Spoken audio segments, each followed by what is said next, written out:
Hello friends, good afternoon and welcome back to our channel Riya Nandini blogs. তোমরা সবাই কেমন আছো? আশা করি সবাই ভালো আছো, আর আমিও খুব ভালো আছি।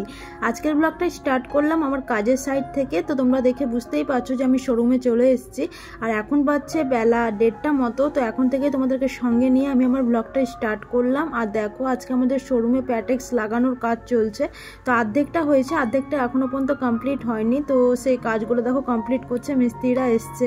আর এদিকে দেখো তোমাদের দাদাভাই বসে আছে, আর এদিকে সার্ভিসিংও চলছে। তো আমাদের দুপুরে লাঞ্চ করার টাইম হয়ে গেছে। তো চলো ঝটপট এখন দুপুরের লাঞ্চটা কমপ্লিট করে নিই, তারপর আমি তোমার সাথে দেখা করছি। তোমরা সঙ্গে থেকো, ফুল ব্লগটা দেখো। আশা করছি আজকের ব্লগটা তোমাদেরকে খুব ভালো লাগবে।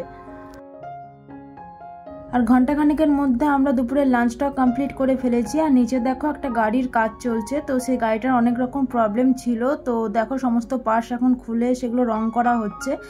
আর দেখো মিস্ত্রি এসছে সেই কাজগুলো করার জন্য, আর তোমাদের দাদাভাই এই কাজগুলো দেখাশোনা করছে। তো চলো আমি এবার সেকেন্ড হাফের কাজে লেগে পড়বো। আর সেকেন্ড হাফের কাজ কমপ্লিট করে বন্ধুরা ছুটি নিয়ে নেব। আর ওয়েদারটা বন্ধুরা আজকে মোটেও ভালো না, একটু মেঘ করছে। তো চলো ছুটি নিয়ে বাড়ি গিয়ে একবারে তোমাদের সাথে দেখা করছি, তোমরা সঙ্গে থেকো।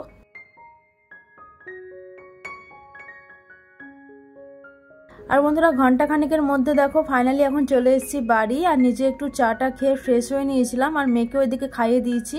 আর দেখো মেয়েকে এখন নিয়ে পড়তে বসিয়ে দিয়েছি, কারণ কি মেয়ের অনেকগুলো হোম টাস্ক ছিল, যেমন স্কুলের হোম টাস্ক, স্যারের হোম টাস্ক। তো সেই হোম টাস্কগুলো এখন করাচ্ছি। আর তার সঙ্গে বইয়েরও অনেক পড়া ছিল, কারণ কি কদিন পরই ইউনিট টেস্ট শুরু হবে। তো ওই জন্য দেখো মেয়েকে এখন ভালোভাবে পড়াতে হচ্ছে। আর বন্ধুরা এদিকে পড়াতে পড়াতে একটা খবরও পেলাম। খবর বলতে আমার বাবা ফোন করেছিল। তো আমার মালদাতে যে গ্রামের বাড়ি আছে, মানে দাদুর বাড়ি, তো সেখানকার কটা রিলেটিভ কিন্তু আসছে আজকে রাত্রে। তো ওনারা গেছিলো দেওঘর। তো দেওঘর থেকে বন্ধুরা ওনারা বাড়ি ফিরতে পারেনি, কারণ কি ওয়েদারটা অনেকটাই খারাপ, আর ওনারা ট্রেনও মিস করে ফেলেছিল। জন্য ওনারা আজকে রাত্রে আমাদের বাড়িতে আসবেন, আর এসে আজকে রাত্রে থাকবে। আর থাকার পর কালকে সকালে হয়তো তারাপীঠ যাবে পুজো দিতে। তো ওই জন্য বন্ধুরা বাবা ফোন করেছিল। তো দেখো মেয়েকে এখন পড়িয়ে নেব, আর পড়ানোর পর ওনারা যে আসবে, তো ওই জন্য দেখো সমস্ত প্রস্তুতি চলছে। তো ঘরে মানুষজন আত্মীয় স্বজন এলে তো বুঝতেই পারছো যে ঘরের অবস্থা মানে একটু খারাপ থাকলে কি হবে, অল্প সময়ের মধ্যে তাড়াতাড়ি সমস্ত কিছু একটু আমরা গুছগাছ করে রাখি। তো সেটাই এখন করছি, যদিও হাতে একটু টাইম নেই, কারণ সারাদিন তো বাড়িতে ছিলাম না। আর এই খবরটা বন্ধুরা হঠাৎ পেয়েছি। তো হঠাৎ যদি এরকম খবর পাওয়া যায় যে কেউ আসছে বাড়িতে, তো কিরকম পরিস্থিতি সৃষ্টি হয় তোমরা নিশ্চয়ই বুঝতেই পারছো। তো যদিও কোনো ব্যাপার নেই বন্ধুরা, ওনারা আমাদের খুব পরিচিত এবং খুব রিলেটিভের মধ্যে হচ্ছে, তবুও মানে নিজের চোখে একটু খারাপ দেখায় ঘর দুয়ার যদি একটু অগোছালো হয়ে থাকে। তো যেটুকু না করার নয় তো সেটাই করে নিচ্ছি। মানে ডাইনিং প্লেসে এই যে সোফাটা, তো সেটা তো সবার আগে একটু সুন্দর করে গুছিয়ে রাখতেই হবে। তো দেখো সেটাকে গুছিয়ে নিলাম। আর মেয়েকে আজকে বেশিক্ষণ পড়াতে পারিনি বন্ধুরা, একটু অল্প পড়িয়ে নিলাম। আর মেয়ের এদিকে হোম টাস্ক ছিল কিছুটা, তো সেটাও করিয়ে দিলাম। আর এদিকে বোনও চলে এসছে কাছ থেকে। আর এই যে ডাইনিং টেবিলটা দেখছো, তো এই টেবিলটা একটু অগোছালো হয়েছিল, তো সেটা একটু ভালো করে গুছিয়ে নেব।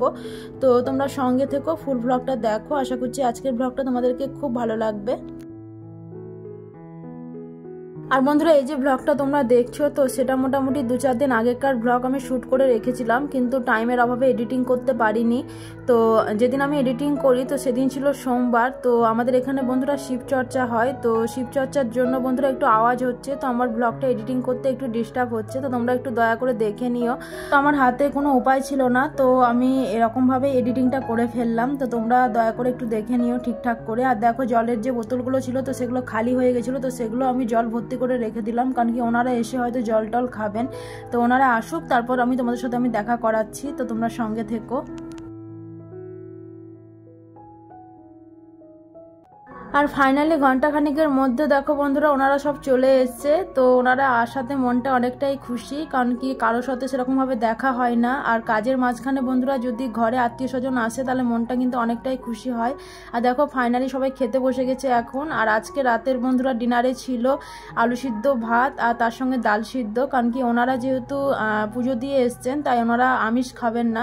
আর ওনারাই বললেন যে আজকে রাতের খাবারে খুব একটা ঝামেলা করতে হবে না। আর ওনারা যেহেতু জার্নি করে এসছেন তাই হালকার মধ্যে আজকে রাতের খাওয়া দাওয়াটা আমরা কমপ্লিট করেছিলাম।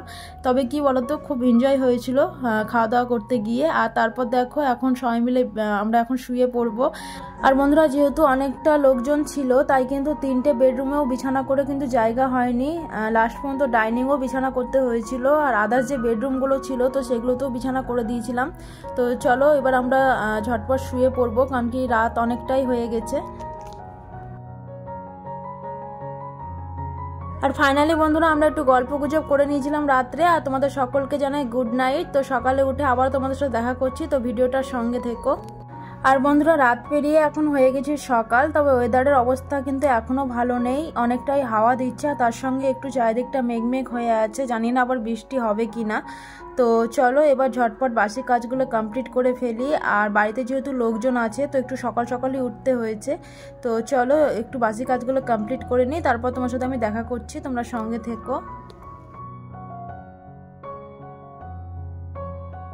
আর বন্ধুরা সকালের বাসি কাজগুলো মোটামুটি কমপ্লিট করে ফেলেছি। আর এরপর দেখো চলে এসেছিলাম ছাদে, কারণ কি আমাদের যে রিলেটিভগুলো এসেছিল তো ওনারা বললো যে একটু চলো ছাদে ঘুরে আসে। আর এই যে এটা হচ্ছে আমার জেঠিমা, তো একে আমি জেঠিমা বলি। তো উনি ভিডিও করতে ভীষণই ভালোবাসেন আর তার সঙ্গে চারপাশের যে পরিবেশ থাকে তো সেটার ফটো তুলতেও ভীষণ ভালোবাসেন, তাই ওনাকে নিয়ে ছাদে আসা। আর আমাদের ছাদ থেকে বাইরের যে ওয়েদারটা তো সেটা দেখতে তো ভীষণই ভালো লাগে, তোমরা জানো। আর এদিকে দেখো ওরা হাই করছিল, তো আমি আমার মেয়ে আর ওই জেঠিমা চলে এসেছিলাম ছাদে। তো ছাদে কিছুক্ষণ টাইম স্পেন্ড করব, তারপর আমরা নিচে চলে যাব। আর বন্ধুরা নিচে এসে দেখো কিছুক্ষণের মধ্যে ওনারা সবাই রেডি হয়ে পড়েছেন, কারণ কি ওনারা তারাপীঠ যাবেন, তোমাদেরকে আগেই বলেছি। আর সকলকে একটু চা জলখাবার দিয়ে দিলাম। তো জলখাবার তো কিছু খাননি ওরা, শুধু চা বিস্কুট খেয়েছিল। তো বাচ্চাগুলোকে একটু চা বিস্কুট দিয়ে দিয়েছিলাম আর বড়রা একটু চা খেয়ে নিয়েছিল। আর দেখো সবাই মিলে এখন হাই করছে, তো ওনারা এখন বেরিয়ে যাবেন। আর সবাইকে দেখো শাড়ি পরে এবং রেডি হয়ে ভীষণই সুন্দর লাগছে। তো সবাই মিলে আমরা একটু ফটো তুলে নিয়েছিলাম। আর মনটা আমার একটু খারাপ বন্ধুরা, কারণ কি এতদিন পর সব রিলেটিভরা এসছে, তো বাড়ির ভর্তি লোক, তো সবাই মিলে একসাথে চলে যাবে আর ঘরটাও ফাঁকা হয়ে যাবে। আর আমরাও কাজে বেরিয়ে পড়বো, মানে আবার সেই কর্মের জীবন, মানে বুঝতেই পারছো। একটা দিনও না বলতে পারো, মানে কয়েক ঘন্টার জন্য ওনারা এসেছিলেন। তো অনেকটাই আনন্দ পেয়েছি ওনারা আসাতে। আর দেখো দুটো টোটো এখন ডাকা হয়েছে, তো ওনারা ফাইনালি এখন তারাপীঠ পুজো দিতে চলে যাবেন। তো বন্ধুরা আবার কবে দেখা হবে সেটা আর বলতে পারছি না। আর সকাল থেকে বন্ধুরা আমিও রান্না বান্না করিনি, কারণ কি ওনাদের এক জায়গায় যাওয়ার ছিল। তো বাড়িতে লোকজন এলে তোমরা তো বুঝতেই পারছো একটু টাইম হাতে নিয়ে সবকিছু করতে হয়। তো আজকের ব্লগটা বন্ধুরা এখানেই শেষ করে দিচ্ছি। যদি ভালো লেগে থাকে তাহলে অবশ্যই তোমরা লাইক কমেন্ট শেয়ার করবে। আর যারা আমার চ্যানেলে নতুন তারা আমার চ্যানেলটাকে প্লিজ সাবস্ক্রাইব করে দেবে। তাহলে দেখা হচ্ছে আরও একটা নেক্সট নিউ ব্লগে। Tata bye.